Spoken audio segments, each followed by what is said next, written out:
The message wasn't meant to be a declaration of war.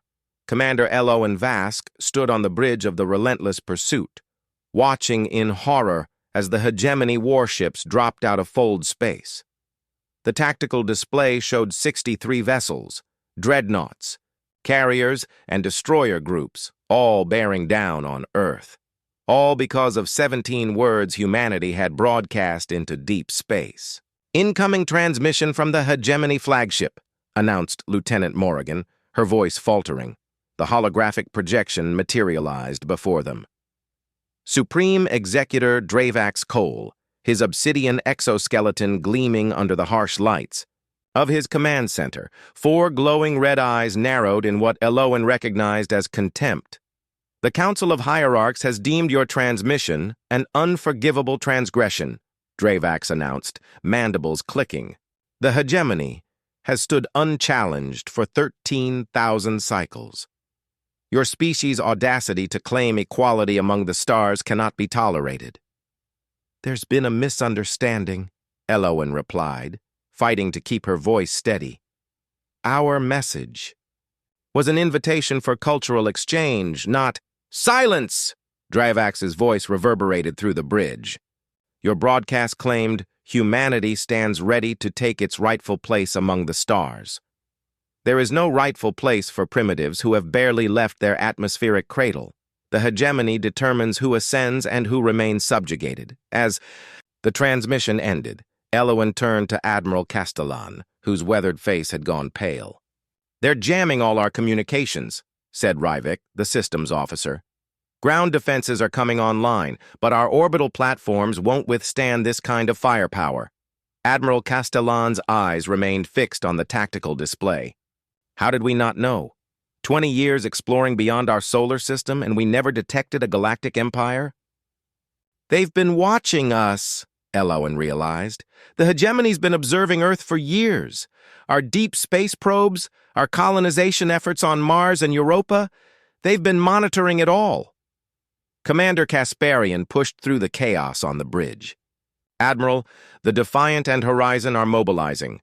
General Lakatos requests immediate orders." "We have 19 ships against 63, Castellan said quietly. "Most barely equipped for interplanetary travel." The first hegemony vessels entered. Lunar orbit. Their massive hulls dwarfed humanity's largest vessels. Elowen watched the tactical screen as the alien fleet deployed with ruthless precision. "Order immediate evacuation of all orbital platforms," Castellan commanded. "Activate the Orpheus protocol." A hush fell over the bridge. Orpheus, the contingency plan nobody believed would ever be needed. "Sir," Elowen objected, "Orpheus is untested. The quantum displacement field might not—" "It's our only chance," the Admiral interrupted. "Commander Vask, you're to lead the defense fleet while we prepare Orpheus. Buy us 12 hours. Elowen saluted crisply, though her stomach twisted with dread. "Yes, sir." As she headed toward the shuttle bay, Elowen's neural implant chimed with a private message from Dr. Niara Velasquez at the Quantum Physics Institute. "Commander," Niara's voice was tense. "Before you deploy, you need to know something about Orpheus. The quantum displacement field isn't just a defensive measure. If calibrated correctly, it could theoretically disrupt the hegemony's technological advantage. Their ships operate on fold space principles that Orpheus can potentially unravel." "Potentially?" Elowen asked. "It's theoretical," Niara admitted. "But my calculations suggest their technology relies on a specific quantum harmony we can disrupt. If we can hold them off long enough to fully charge the Orpheus array—" The ship shuddered as the first hegemony weapons found their range. Emergency klaxons wailed. "We need to show them," Elowen whispered, "that humans don't surrender easily." 12 hours. Somehow, she had to hold off the most powerful armada humanity had ever faced for 12 hours. As she stepped into the shuttle, Elowen looked back at Earth, blue, vulnerable, and beautiful, hanging in the void. She didn't know if she'd see it again, but she knew one thing with absolute certainty. If Earth was going down, It would not. Go quietly. The battle above Earth unfolded with merciless ferocity. Alauan's fighter squadron tore through space, evading the hegemony's precision weaponry through maneuvers no alien algorithm could predict. Human pilots relied on instinct and desperation, qualities the hegemony's battle computers struggled to counter. Banshee squadron, form up on my 6, Alauan ordered, her fighters skimming along the hull of a hegemony destroyer. Target their propulsion nodes on my mark. The squadron's 12 fighters fell into formation behind her. They were outgunned and out-armored, but the smaller human vessels possessed maneuverability the lumbering hegemony ships couldn't match. Commander, their shields adapt after each hit, reported Lieutenant Orion from Banshee 3. We're doing minimal damage. Switch to alternating frequencies, Elowen commanded. Random patterns, just like we practiced. The hegemony had never encountered human combat doctrines before. Their military had evolved through subjugating methodical, predictable species. Humanity's chaotic tactics, refined through centuries of warfare against themselves, made them unpredictable in ways the hegemony couldn't comprehend. On the hegemony command ship, Dravax Cole was growing frustrated. How are their primitive vessels evading our targeting arrays? He demanded, his exoskeleton flaring with bioluminescent anger. They should have been obliterated within minutes. Strategic Overseer Vazix studied the battle hologram with mounting concern. Their combat patterns follow no logical sequence, Executor. They're improvising. Impossible, Dravax dismissed.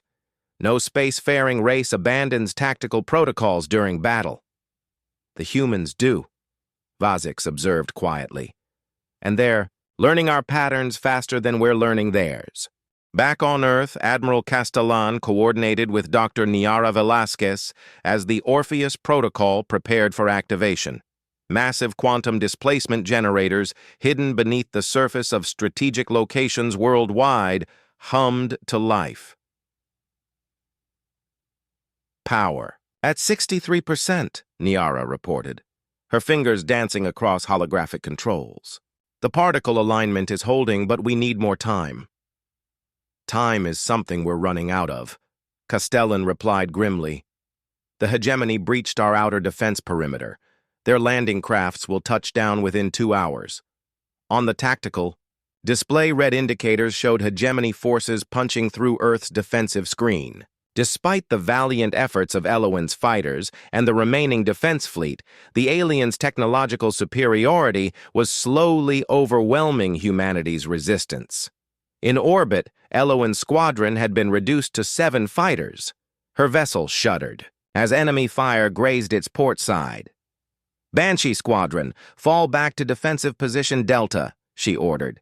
We need to protect the Orpheus generators. As they regrouped, Elowen received an encrypted transmission from an unexpected source, the Lunar Research Outpost. Commander Vask, came the voice of Dr. Corvus Malik. We've been analyzing the hegemony's communication frequencies. Their ships, coordinate through quantum entanglement networks, but there's a vulnerability in their system. I'm listening, Elowen replied, narrowly avoiding a barrage of energy weapons. Their entire fleet operates on a synchronized field, Dr. Malik explained. If we can disrupt that synchronization, even momentarily, their systems would cascade into failure, Elowen finished, understanding immediately. Can you transmit the frequency data to my fighter? Already done. But there's a catch. You'll need to get dangerously close to their command ship to deploy the disruptor. Elowen studied her tactical display. The massive hegemony flagship loomed at the center of their formation, surrounded by layers of destroyer escorts and defensive batteries. Banshee Squadron, she called, I need volunteers for a suicide run. Without hesitation, every remaining pilot in her squadron responded. It's been an honor flying with you all, Elowen said quietly. Let's show the hegemony what humans are made of. On Earth, Niara watched the Orpheus power levels creep upward. 82%. Not enough. Not yet. Admiral, she warned, if Commander Vask fails, we won't get another chance. Castellan nodded gravely. Then we pray she doesn't fail. In the void between worlds, 7 human fighters accelerated toward the heart of the most powerful armada the galaxy had ever known. The hegemony had conquered 3,000 worlds across 12 galactic sectors, but they had never encountered anything like humanity's desperate gambit. Dispersion Pattern Omega, Elowen commanded as Banshee Squadron approached the hegemony flagship. Hit and fade, keep their targeting systems divided. The 7 fighters scattered like startled birds, each pursuing an erratic trajectory that confounded the aliens' predictive algorithms. Energy weapons lashed out, catching Lieutenant Zephyr's fighter and vaporizing it instantly. 6 remained. Inside the flagship's command center, Drovak's Cole watched with mounting rage as the tiny human vessels penetrated his fleet's defensive screen. "Impossible," he snarled. "Target those fighters with everything we have." Strategic Overseer Vazix studied the tactical display with growing concern. These humans, they're sacrificing themselves deliberately. This isn't random. They're primitives, Dravax dismissed. Barely 3 centuries into space travel. They cannot comprehend our tactical superiority. Then why are we losing ships? Vazix asked quietly. Across the battlefield, 17 hegemony.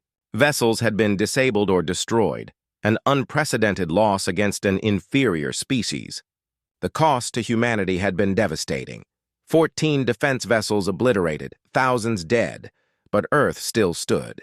Elowen's fighter corkscrewed through the debris field, avoiding fire from 3 hegemony destroyers simultaneously. The quantum disruptor Dr. Malik had transmitted required her to reach within 1 kilometer of the flagship's command node, a nearly impossible task. "Banshee 3, cover my approach," she ordered. "Banshees 4 and 6, create a diversion on the port quadrant." "Copy that, Commander," Lieutenant Orion responded. His fighter peeled away, drawing fire as Elowen dove toward the flagship's underbelly. On Earth, Orpheus reached 91% power. Dr. Niara Velasquez monitored the quantum field harmonics with growing anticipation.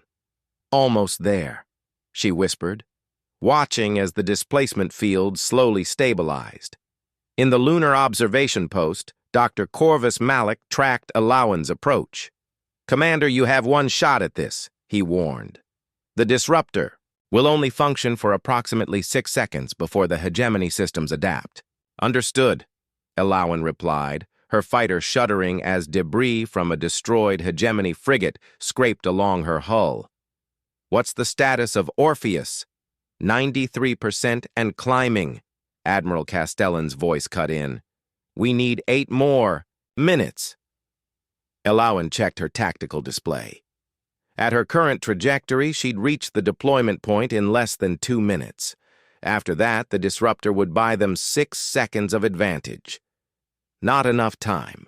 "Admiral," she said, her voice steady despite the realization forming in her mind, "I need to modify the plan." "Explain," Castellan demanded. "The disruptor won't give us enough time, but if I can breach their flagship's primary reactor containment, the resulting cascade will disable their entire fleet for significantly longer." The silence that followed told Elowen that Castellan understood the implication. It was a one-way mission. "There must be another way," Niara broke in, her voice tight with emotion. "There isn't," Elowen replied simply, "and we all know it." On her tactical display, she watched as 2 more of her squadron's fighters disappeared, overwhelmed by enemy fire. 4 remained. "Banshee Squadron," she called. "Fall back to defensive position. Protect the Orpheus generators at all costs." "Commander," Lieutenant Orion objected, "we're not leaving you." "That's an order, Lieutenant," Elowen said firmly. "Earth needs you now." As the remaining fighters reluctantly peeled away, Elowen adjusted her course, aiming directly for the flagship's reactor housing. She activated her neural implant, recording what would be her final message. "Tell them," she said quietly, "that 1 human was enough to change everything." On the hegemony flagship, alarms screamed as Vazix detected the incoming fighter. "Executor! A human vessel is on collision course with our reactor core. Dravax's 4 eyes widened in disbelief. Impossible. No sentient would sacrifice themselves in such a manner. The humans would, Vazix realized, too late. Alowan's fighter slammed into the flagship's hull at maximum velocity, breaching the reinforced alloys protecting the quantum reactor. The explosion bloomed silently in space, a brilliant flower of light and energy that engulfed the massive vessel. On Earth, Orpheus reached 98%. Commander Vask, Niara whispered, watching the explosion on her monitors. Thank you. The Hegemony flagship imploded in a spectacular cascade of quantum energy, creating a temporary rift in space-time that disabled every alien vessel within a 1,000-kilometer radius. Aboard the remaining human defense ships, cheers erupted as the seemingly invincible armada suddenly went dark. Status report, Admiral Castellan demanded, his eyes fixed on the tactical display. Hegemony fleet showing complete systems failure, Lieutenant Morrigan reported. Their quantum entanglement network has collapsed. Orpheus at full power, Dr. Nyara announced. Displacement field ready for activation. For the first time since the invasion began, Castellan allowed himself a small smile. Commander Vask gave us our window. Let's not waste it. He turned to the global command channel. All stations, initiate Orpheus, Phase 1. Across the planet, the hidden quantum displacement generators surged with power. The technology, developed in secret after humanity's first encounter with alien artifacts decades earlier, created a carefully calibrated field that selectively targeted the specific quantum frequencies used by hegemony technology. In orbit, the disabled hegemony vessels began drifting. Without their propulsion and guidance systems, the massive warships were nothing more than expensive coffins. On what remained of the hegemony flagship, Strategic Overseer Vazix pulled himself from the wreckage of the command center. Emergency systems had preserved parts of the vessel, but Executor Dravax was nowhere to be seen. The ship's few surviving crew moved in shocked silence, their neural networks disabled by the human sacrifice. Status report, Vazix demanded of a nearby technician. Unknown, Overseer, the technician replied. Our systems are non-responsive. The quantum entanglement network has collapsed. Vazix made his way to an observation port and looked out at the devastation. The mighty hegemony fleet, conquerors of a third of the galaxy, floated helplessly in Earth's orbit, and below, on the blue planet, something was happening. The Orpheus field became visible from space as a subtle shimmer that enveloped the Earth like a soap bubble. As it expanded outward, hegemony ships caught in its path experienced catastrophic systems failures. In the lunar observation post, Dr. Corvus Malik monitored the field's effects with growing excitement. It's working, he reported to Earth Command. The displacement field is selectively targeting hegemony quantum signatures while leaving our systems intact. Admiral Castellan nodded. Proceed to Phase 2. The quantum bubble continued expanding, eventually encompassing the entire disabled hegemony fleet. As it did, something unexpected happened. Data began flowing into Earth's networks, the entire hegemony database, suddenly accessible as their encryption collapsed under Orpheus's influence. Admiral, Dr. Niara called, her voice tight with excitement. We're receiving their tactical database. Star charts, fleet positions, colony locations, everything. Castellan's eyes widened. Can we transmit this to our remaining ships? Already. Done, Niara confirmed. And there's more. Their communication protocols are compromised. We can broadcast directly to every hegemony world and outpost.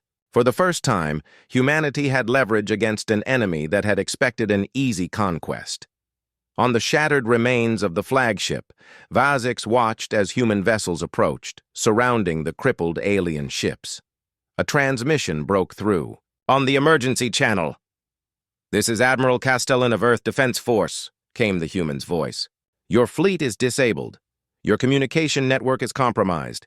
We now possess your entire tactical database. These are our terms for your surrender. Vazix listened in stunned silence as the human outlined demands that would have been unthinkable hours earlier. Recognition of Earth's sovereignty, a non-aggression treaty, access to hegemony star lanes and trade networks. You have 1 hour to respond, Castellan concluded. After that, we will broadcast your defeat to every world in the hegemony along with the technical specifications of our defense systems. As the transmission ended, Vazix stared out at Earth, seeing it through new eyes. The humans had not only survived an overwhelming attack, they had turned it to their advantage. In a matter of hours, they had accomplished what no other species had managed in millennia. They had brought the hegemony to its knees, and they had done it with a single brave pilot and a defensive system no one in the galaxy had anticipated. Vazix activated the emergency transmitter. This is Strategic Overseer Vazix. I am authorized to negotiate terms of surrender on behalf of the hegemony. The tide had turned. Earth stood defiant, and the galaxy would never be the same. 6 months after what became known as the Battle of Earth, humanity's position in the galactic community had transformed beyond recognition. Admiral Castellan stood on the observation deck of the newly constructed station, Eloan's Vigil, watching as the first official diplomatic delegation from the hegemony approached. The massive vessel, once a symbol of terror, now moved cautiously, escorted by Earth defense ships that incorporated salvaged alien technology. Hard to believe how much has changed, remarked Dr. Nayara Velasquez, who had joined him for this historic moment. Castellan nodded. From fighting for survival to negotiating as equals in half a year. The Orpheus Protocol had done more than save Earth. It had fundamentally altered the balance of power throughout known space. When news of the hegemony's defeat spread, subjugated, worlds across 12 sectors had risen in coordinated rebellion. The once mighty empire now controlled barely a third of its former territory. Any word from the outer colonies? Castellan asked. The terraforming on Proxima Centauri B is proceeding. Ahead of schedule, Nyara replied. Having access to hegemony environmental technology has accelerated our colonization efforts by decades. The diplomatic shuttle docked with precise efficiency. Among the hegemony representatives was a familiar figure, former strategic overseer, Vazix, now elevated to diplomatic executor following the Council of Hierarchs restructuring. Admiral Castellan, Vazix greeted, mandibles clicking in what humans now recognized as respectful acknowledgement. Earth continues to impress. 6 months. Ago, you had 19 ships. Now you command a fleet of over 200. Necessity drives innovation, Castellan replied simply. Your arrival is timely. The Galactic Concord representatives will be here within hours. The Galactic Concord, a coalition of formerly subjugated species united with humanity against hegemony, oppression, represented the new power structure emerging in the wake of Earth's victory. What had begun as a desperate defense had evolved into a revolution that spanned thousands of worlds. In the station's memorial hall, a holographic monument displayed the faces of those lost during the battle. At its center stood Commander Eloan Vask, her sacrifice immortalized. Dr. Corvus Malik approached the memorial, placing his hand against the holographic image of Eloan. She would be proud of what we've accomplished. She would be astonished, corrected Lieutenant Orion, one of the few survivors from Banshee Squadron. We've advanced further in 6 months than in the previous century. By studying the hegemony database acquired during the battle, humanity had gained access to technologies that would have taken generations to develop independently. Faster-than-light communications, advanced medical techniques, sustainable fusion, power. And perhaps most importantly, the star charts and cultural data for over 10,000 civilizations. As the diplomatic proceedings began, Admiral Castellan addressed the assembled representatives from 27 formerly subjugated species. 6 months ago, Earth stood alone against what we believed was an invincible enemy, he began. We fought not just for our survival, but for our right to exist as equals in a galaxy we had only begun to explore. Today we gather not as conquerors, but as architects of a new galactic order, one founded on mutual respect and cooperation rather than subjugation. Vazek stepped forward. The hegemony acknowledges its miscalculation regarding humanity. What we interpreted as aggression in your message was simply your species' natural determination. We failed to recognize that any race capable of surviving its own violent evolution would possess remarkable resilience. The formal signing of the Galactic Concord Charter proceeded with solemn ceremony. Earth, a world unknown to galactic civilization just 7 months earlier, now stood as a founding member of an alliance that would reshape interstellar relations for generations to come. As the proceedings concluded, Castellan returned to the observation deck, gazing at the stars that no longer represented unknown territory but future homes for humanity. Dr. Nyara joined him, holding a data crystal. We finished decoding the final sections of the Hegemony archives. There's something you should see. The holographic display revealed ancient star charts predating the Hegemony itself. According to these records, Nyara explained, Earth was visited thousands of years ago by an advanced civilization called the Precursors. They left artifacts buried beneath Antarctica and the Mariana Trench, artifacts that might explain why our quantum technology was so effective against the hegemony. Castellan studied the charts with growing wonder. We weren't just defending our world, we were reclaiming our heritage. As Earth's first interstellar colonization fleet prepared for departure to nearby star systems, humanity stood on the threshold of a new era. The species that had nearly been extinguished now found itself holding the keys to technologies beyond imagination and allies across thousands of worlds. The message that had provoked the hegemony's wrath, humanity stands ready to take its rightful place among the stars, had proven prophetic in ways no one could have anticipated, not as conquerors, but as liberators, not through dominance, but through sacrifice and determination. Commander Eloan Vask's final words echoed across the cosmos. One human had been enough to change everything, and the stars would never be the same again.